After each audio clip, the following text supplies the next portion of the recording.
Hello, I'm Ana Cabrera. I am a museum curator and a specialist on historical textile and fashion, and I will introduce you to the costume books of the 17th century. During the 15th century, the known world was enlarged from the European perspective thanks to the maritime trade routes that from Europe expand through Africa and the West India, China and Japan, and in the 16th century were connecting Asia through Mexico or Peru to Iberia. At the same time, the world was presented to the European public through maps, engravings, and books. The latter was crucial in disseminating ideas, creating images, and influencing the arts. This is the case of the costume books that I will explain with examples from Granada and Turkey.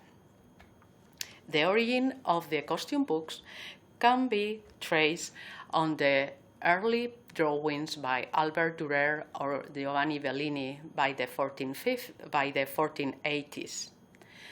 These early drawings saw people from Germany, Flanders, and Turkey, and have details of what they were.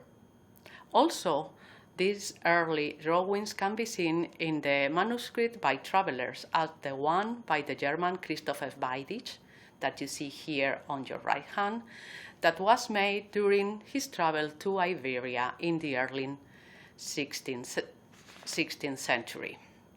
The book includes short comments in German, giving an idea of how the people in Iberia dress, which is their classes, social class, and status.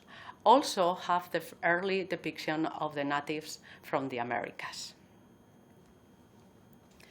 After this drawing, the next step was to publish books based on these drawings, engravings, and manuscripts, thanks to the thriving print industry in Europe. The first one was a French book by François Desprez, published in 1562, that includes 120 engravings by the Italian Enea Bico. And from that moment on, the books were published until mid-late 17th century.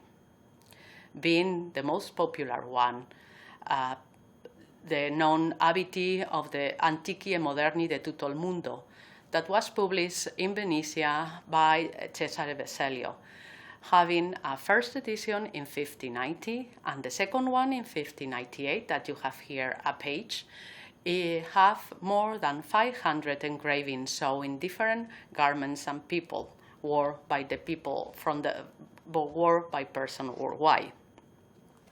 These books are organized by areas, kingdoms, and cities in geographical order. They give information about the person depicted, their social classes, profession, type of garment, and textiles. They also give information on the comments about where to purchase these garments and textiles, showing the importance of the textile industry and the tailoring practices. These books are considered the forerunners of the European fashion system that began in the 18th century. The books are the first source to know how people of different European cities and kingdoms are dressed. The influence of these first drawings and engravings and publication is noted when comparing the first drawings with the engravings on the publication, and you can be seen from the illustration on the manuscript by Weidich of young women from Granada and the engraving published by Cesare Vecellio in 1598. The depiction can help also to understand the different garments, his names, and to identify from those that are depicted in paintings and other media. Also, some of these dresses and garments can work as identifiers. For example, the breeches and the roll stockings identify the women from Granada, the moriscas, in the early 16th century. or the turban and the kaftan, the outer long garment worn by the Turk, are those identified of Turkish men.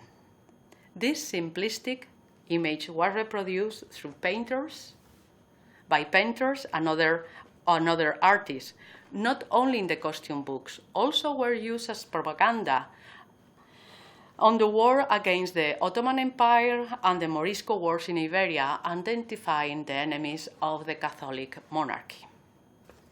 How accurate are these depictions? Those from Europe are good representation and give an insight of how the people from Europe dressed in the 16th and 17th century. Meanwhile, the garments depicted from the other areas outside of Europe are no very good ones and lack of detail, even repeat models, as you can see here. What is really interesting is that early costume books offer an insight into the depths of the 16th century cross-cultural knowledge from a Christian European perspective. Those copy and repeated models help in the construction of identities and the circulation of stereotypes of non-Europeans. The level of influence of these on the engravings and costume books and their use among the educated European artists is shown on the latest engravings, paintings, and books. And this is another story to tell. I hope you will enjoy from this moment on the costume books. Thank you.